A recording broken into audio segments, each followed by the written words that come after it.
بسم اللہ الرحمن الرحیم۔ میرے چینل پر خوش آمدید۔ کہانی کا آغاز کرتے ہیں۔ عمرو عیار اپنے گھر کے ایک کمرے میں بیٹھا زنبیل میں موجود دولت کا حساب اپنی انگلیوں پر کر رہا تھا کہ دروازہ کھلا اور ایک خادم اندر داخل ہوا۔ کیا بات ہے؟ کیوں آئے ہو؟ عمرو عیار نے حیران ہو کر پوچھا تو خادم نے ایک خط عمرو عیار کی طرف بڑھا دیا۔ یہ خط سردار امیر حمزہ نے میدان جنگ سے بھیجا تھا۔ خادم نے جلدی سے شاہی خط کھولا اور اسے پڑھنے لگا۔ سردار امیر حمزہ نے اس خط میں اسے حکم دیا تھا کہ طلسم خوشربا کی سرحد کے قریب شہنشاہ افراسیاب نے مسلمان فوجوں کو روکنے کے لیے ایک گنجے جادوگر کو فوج دے کر بھیجا ہے، جس نے سرحد کے قریب پڑاؤ ڈال رکھا ہے۔ چونکہ سردار امیر حمزہ جادوگروں کی ایک بڑی فوج سے لڑنے میں مصروف ہے اور اسے خطرہ ہے کہ یہ گنجا جادوگر کہیں عقب سے ان پر حملہ نہ کر دے، اس لیے عمرو عیار کو فوراً جا کر اس گنجے جادوگر کا خاتمہ کر دینا ہے۔ اسے کثیر انعام دیا جائے گا۔ عمرو نے رکا پڑھ کر فوراً لباس تبدیل کیا اور شاہی استبل سے گھوڑا لیا اور طلسم خوشربا کی سرحد کی طرف روانہ ہو گیا۔ وہ چونکہ سینکڑوں بار طلسم خوشربا آتا جاتا رہتا تھا، اس لیے اسے اس کے بارے میں اچھی طرح علم تھا کہ گنجے جادوگر نے کہاں پڑاؤ ڈالا ہوگا۔ عمرو منزلیں مارتا ہوا آگے بڑھتا چلا گیا، اور جب وہ طلسم خوشربا کی سرحد سے پہلے آنے والے جنگل کے پاس پہنچا تو وہ گھوڑے سے اترا اور اس نے گھوڑے کو آزاد کر دیا تاکہ وہ وہاں آزادانہ طور پر گھوم پھر کر اپنا پیٹ بھر سکے اور جنگلی جانوروں سے اپنا تحفظ کر سکے، اور خود وہ زنبیل سنبھالے جنگل میں داخل ہو گیا۔ جنگل زیادہ بڑا نہ تھا، اس لیے اسے یقین تھا کہ وہ شام ہونے سے پہلے اس جنگل کو عبور کر کے دوسری طرف واقع طلسم خوشربا کی سرحد تک پہنچ جائے گا۔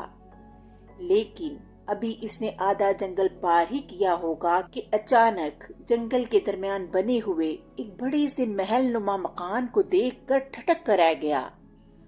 مکان بہت بڑا تھا اور باقاعدہ بڑے بڑے پتھروں سے بنایا گیا تھا، جبکہ اس کا بڑا سا پھاٹک لکڑی کا بنا ہوا تھا۔ اس مکان کے اوپر سیاہ رنگ کا ایک جھنڈا لہرا رہا تھا، جس پر انسانی کھوپڑی اور 2 ہڈیوں کی تصویریں بنی ہوئی تھیں۔ اس جھنڈے کو دیکھ کر عمرو سمجھ گیا کہ کہیں وہ جادوگر کا مکان ہے۔ اسے خیال آیا کہ کہیں وہ گنجا جادوگر اس مکان میں نہ رہتا ہو، چنانچہ وہ محتاط انداز میں آگے بڑھنے لگا۔ مکان کے باہر کوئی آدمی نہ تھا، ہر طرف ویرانی ہی ویرانی تھی۔ عمرو اس بڑے سے پھاٹک کے سامنے پہنچ گیا۔ اس نے زور سے پھاٹک پر دستک دی۔ کون ہے؟ اندر سے ایک چیختی ہوئی اور کرخت آواز سنائی دی۔ میرا نام حکیم الحکمہ ہے، میں طلسم خوشربا کے شہنشاہ افراسیاب کا شاہی حکیم ہوں، عمرو عیار نے اونچی آواز میں جواب دیا۔ تو دروازہ درمیان سے تھوڑا سا کھل گیا، لیکن یہ دروازہ اتنا نہ کھلا کہ عمرو عیار اندر داخل ہو سکے۔ سامنے ایک کرسی پر ایک گنجا آدمی بیٹھا ہوا تھا۔ اس کے ماتھے پر بھی کھوپڑی کا نشان تھا۔ اس کی باریک لیکن لمبی لمبی مونچھیں تھیں۔ اس نے ایسا لباس پہنا ہوا تھا کہ جیسے وہ کسی برفانی علاقے میں رہتا ہو۔ اس کی نظریں دروازے کے در سے سامنے کھڑے عمرو عیار پر جمی ہوئی تھیں۔ عمرو عیار آگے بڑھا ہی تھا کہ اچانک وہ یہ دیکھ کر حیران رہ گیا کہ اب سامنے نہ وہ مکان تھا اور نہ وہ دروازہ، بلکہ وہاں عام سا جنگل تھا۔ وہ یہ دیکھ کر بے حد حیران ہوا۔ اس نے جلدی سے زنبیل میں ہاتھ ڈالا اور تختی داؤدی نکال لی۔ تختی داؤدی، مجھے بتاؤ یہ سب کیا تھا اور یہ مکان کہاں غائب ہو گیا؟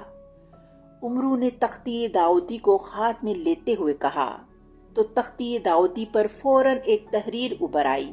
خواجہ عمرو کو بتایا جاتا ہے کہ یہ مکان جادو کا تھا और इसमें गंजा जादूगर रह रहा था। इसे तिलिस्म खोशरुबा के शहंशाह अफरा से आपने ना सिर्फ तुम्हारे मुतल्लिक पूरी तफसील बता दी थी, बल्कि तुम्हारी तस्वीर भी इसे दिखा दी थी और इसे हुक्म दिया था कि वो तुमसे मुकाबला करने की कोशिश न करे, क्योंकि इस तरह तुम इसे हलाक करने में कामयाब हो जाओगे। इसलिए जब इसने तुम्हें देखा तो वो तुम्हें पहचान गया और इसने तुम्हारा मुकाबला करने की बजाय मकान समेत यहाँ से फरार होने में ही आफियत समझी और अब वो अपनी फौज के अंदर बने हुए शाही हैमे में मौजूद है। और ख्वाजा उमरू अय्यार को बताया जाता है कि गंजा जादूगर इस वक्त हलाक हो सकता है जब उमरू अय्यार अपनी तलवार पर एक होनहार शेर और एक होनहार भैंसे और एक होनहार चीते का खून न लगा ले। इन तीनों दरिंदों का खून लगने के बाद ही इस तलवार से गंजे जादूगर को हलाक किया जा सकता है और वो मुकाबले पर मजबूर भी हो सकता है। वैसे गंजा जादूगर जिस्मानी तौर पर और जादू के लिहाज से भी बेहद ताकतवर है। इसकी पेशानी पर खोपड़ी और 2 हड्डियों का निशान है। गंजा जादूगर इस वक्त हलाक हो सकता है जब तुम्हारी तलवार का पहला वार इसकी पेशानी पर मौजूद इस निशान पर पड़े, वरना वो हलाक नहीं हो सकता। और इसके जादू के तोड़ के लिए तुम्हें अपनी तलवार के दस्ते के साथ लोमड़ी की दुम बांधनी होगी, फिर इसका कोई जादू तुम पर असर न कर सकेगा।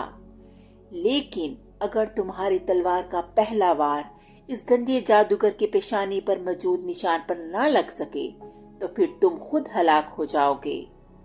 इसलिए ये सारा काम तुमने अपनी अकल और अय्यारी से करना है और तीनों दरिंदों के खून से भरी हुई तलवार का पहला वार इस गंजे जादूगर की निशानी पर लगे हुए निशान पर पड़े, तब ये जादूगर फौरन हलाक हो जाएगा। उमरू अय्यार ने ये तहरीर पढ़ी तो बेहद परेशान हुआ, क्योंकि इतने होनहार दरिंदों से वो कैसे लड़ सकता था। वो तो हमेशा अपनी अकल और अय्यारी से लड़ता था, वरना जिस्मानी तौर पर तो वो बेहद कमजोर सा आदमी था। लेकिन जाहिर है अब इसे ऐसा करना पड़ेगा। इसने तख्ती दाऊदी को जंबील में डाला और सोचने लगा कि इसे क्या करना चाहिए। अचानक इसे ख्याल आया कि इस जंगल के अंदर पानी का एक बड़ा सा चश्मा है और इसके साथ जोहड़ है जहां से तमाम दरिंदे पानी पीते हैं। अगर वो वहां फंदा लगा दे तो ये दरिंदे पानी पीने आएंगे और फंदे में फंस जाएंगे, फिर वो इन्हें आसानी से हलाक कर देगा। चुनाचा इसने दरख्तों की लचकदार लेकिन इंतहाई मजबूत शाखें तोड़ी और फिर वहीं बैठकर इसने 5 मजबूत फंदे बनाए, जिनमें 4 बड़े और एक छोटा फंदा था। फिर वो इन फंदों को उठाकर चश्मे के पास पहुंच गया। इसे मालूम था कि बड़े जानवर जोहड़ के खुले हिस्से की तरफ से आकर पानी पीते हैं, जबकि छोटे जानवर जोहड़ के तंग हिस्से की तरफ से आते हैं। चुनाचा इसने छोटा फंदा तो तंग हिस्से की तरफ लगा दिया, जबकि बड़े फंदे इसने जोहड़ के खुले हिस्से की तरफ अलग-अलग लगा दिए और खुद एक दरख्त पर चढ़कर बैठ गया। थोड़ी देर बाद इसने लोमड़ियों के एक गिरोह को तंग हिस्से की तरफ पानी पीने के लिए आते हुए देखा, तो वो बेहद खुश हुआ कि इनमें से कोई न कोई लोमड़ी तो यकीनन छोटे फंदे में फंस जाएगी। और वही हुआ। एक लोमड़ी इस फंदे में फंसकर चीखने लगी तो बाकी लोमड़ियां भाग गईं।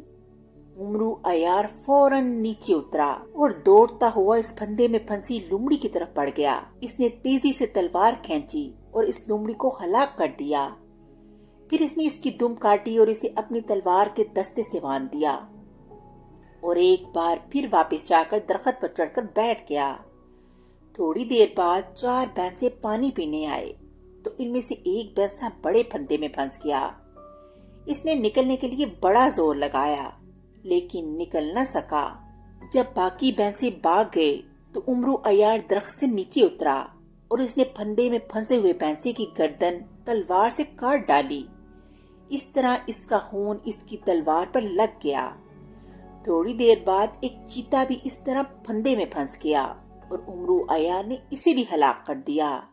फिर शेर फंसा और उमरू अय्यार ने इसे भी हलाक कर दिया। इस तरह इसकी तलवार पर शेर, चीते और भैंसे का खून लग चुका था और इसने शर्त के मुताबिक तलवारों के दस्ते पर लोमड़ी की दुम भी बांध ली थी। और ये सब कुछ इसने अपनी अकल से किया, वरना वो इनमें से किसी एक दरिंदे के साथ भी लड़ने के काबिल न था। जब ये सब कुछ हो गया तो उमरू अय्यार तलवार उठाए आगे बढ़ा। जंगल पार करके जैसे ही वो खुले मैदान में आया, इसने देखा कि वहां दूर दूर तक हैमे लगे हुए थे और वहां जादूगरों की फौज मौजूद थी।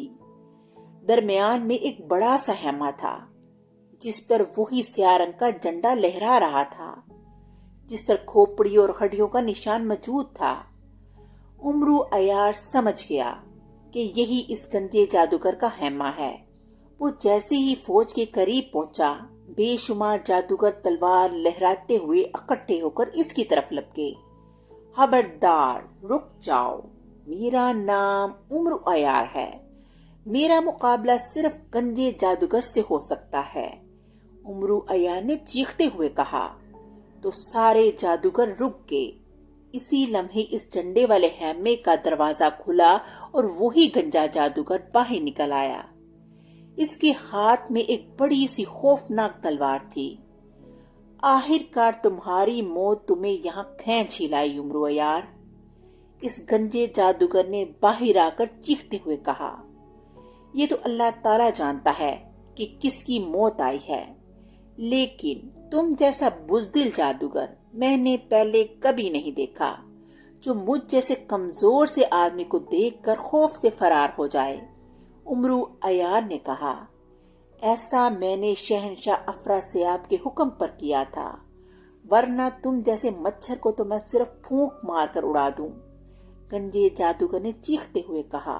तो फिर आओ, मुकाबला करो, फिर देखो तुम भैंसे इस मुकाबले में कामयाब होते हो या नहीं, या मैं मच्छर कामयाब होता हूँ। उमरू अय्यार ने इसका मजाक उड़ाते हुए कहा। तो गंजा जादूगर आगे बढ़ा। इसने अपना एक हाथ हवा में उठाया और इसे जोर से उमरू अय्यार की तरफ झटका। इसके हाथ से आग की लहरें निकलकर उमरू अय्यार की तरफ बढ़ी, लेकिन उमरू अय्यार मुतमिन खड़ा रहा, क्योंकि इसे मालूम था कि इसकी तलवार के दस्ते से लोमड़ी की दुम बंधी हुई है, इसलिए इस पर जादू का असर न होगा। और वही हुआ। आग के शोले उमरू अय्यार के करीब आकर बुझ गए। अब तो गंजा जादूगर गुस्से की शिद्दत से पागल हो गया। इसने मुसलसल उमरू अय्यार पर जादू के हमले शुरू कर दिए, इंतहाई खौफनाक हमले। कभी अंगारों की बारिश, कभी खौफनाक तीरों की बारिश, कभी बड़े बड़े पत्थरों की बारिश। लेकिन उमरू अय्यार इन सब से महफूज रहा। जब गंजा जादूगर अपने जादू के हमले में नाकाम हो गया तो इसने तलवार संभाली और पूरी कुव्वत से आगे बढ़कर उमरू अय्यार पर हमला कर दिया। रुक जाओ, पहले मेरी बात सुन लो, उमरू अय्यार ने पीछे हटते हुए कहा। तो गंजा जादूगर रुक गया। क्या बात है? गंजे जादूगर ने हैरान होकर कहा। तुम्हारे सारे हमले नाकाम हो गए। मैं चाहूं तो एक लम्हे में तुम्हें हलाक कर दूं, लेकिन मेरी एक तजवीज है। अगर तुम इस पर अमल करो तो मैं खामोशी से वापस चला जाऊंगा। और वो तजवीज ये है कि तुम मुझे अपनी कलाई पर तलवार का एक मामूली सा जख्म लगाने दो, ताकि मैं अपने सरदार को बता सकूं कि मैंने वाकई तुम्हारा मुकाबला किया है, वरना वो यकीन नहीं करेगा। और मैं ऐसा इसलिए चाहता हूं कि मैं किसी गंजे को हलाक नहीं करना चाहता, क्योंकि मुझे एक बुजुर्ग ने बताया था कि जब मैंने किसी गंजे को हलाक किया तो मेरी जिंदगी के 10 साल कम हो जाएंगे। उमरू अय्यार ने फौरन अयाराना लहजे में कहा, क्योंकि इसे मालूम था कि गंजा जादूगर जिस्मानी तौर पर इससे ज्यादा ताकतवर है और लड़ने में भी महारत रखता है, इसलिए वो इसकी पेशानी पर पहला वार न कर सकेगा, और अगर वो ऐसा ना कर सका तो फिर वो खुद हलाक हो जाएगा। क्या तुम वादा करते हो कि तुम वापस चले जाओगे? गंजे जादूगर ने फौरन रजामंद होते हुए कहा, क्योंकि वो भी उमरू अय्यार से खौफजदा हो चुका था, जिस पर इसका कोई जादू न चल सका। और वो उमरू अय्यार से वादा ले रहा था। उमरू अय्यार ने फौरन वादा कर लिया। ठीक है, तुम लगाओ जख्म, गंजे जादूगर ने आगे बढ़ते हुए कहा और साथ ही इसने अपना एक हाथ आगे कर दिया। फिक्र न करो, सिर्फ हल्का सा जख्म लगाऊंगा, बस तुम्हें थोड़ी सी तकलीफ होगी, उमरू अय्यार ने कहा और इसके साथ ही इसने तलवार को आगे बढ़ाया जैसे वो इस गंजे जादूगर की कलाई पर जख्म लगाना चाहता हो।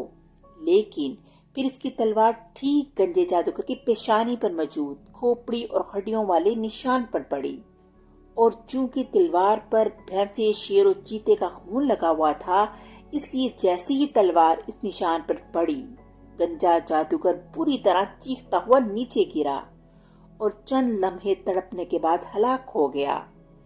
इसके हलाक होते ही इसकी सारी फौज गायब हो गई। फिर आवाज आई, मेरा नाम गंजा जादूगर था, मैं बेहद ताकतवर जादूगर था, मगर उमरू अय्यार ने मुझे अय्यारी से हलाक कर दिया। गंजे जादूगर की रोती हुई आवाज सुनाई दी और उमरू अय्यार बेइख्तियार खुशी से नाचने लगा, क्योंकि इसे मालूम था कि अब वो सरदार अमीर खमजा से इस गंजे जादूगर की हलाकत पर बहुत बड़ा इनाम हासिल करेगा। इसने गंजे जादूगर की गर्दन काटी, इसे जंबील में डालकर वापस जंगल की तरफ मुड़ गया और खुशी से उछलता हुआ आगे बढ़ता चला जा रहा था। इस तरह कहानी का इख्तिताम हो गया। अगली कहानी के साथ फिर मिलेंगे, तब तक के लिए अल्लाह हाफिज।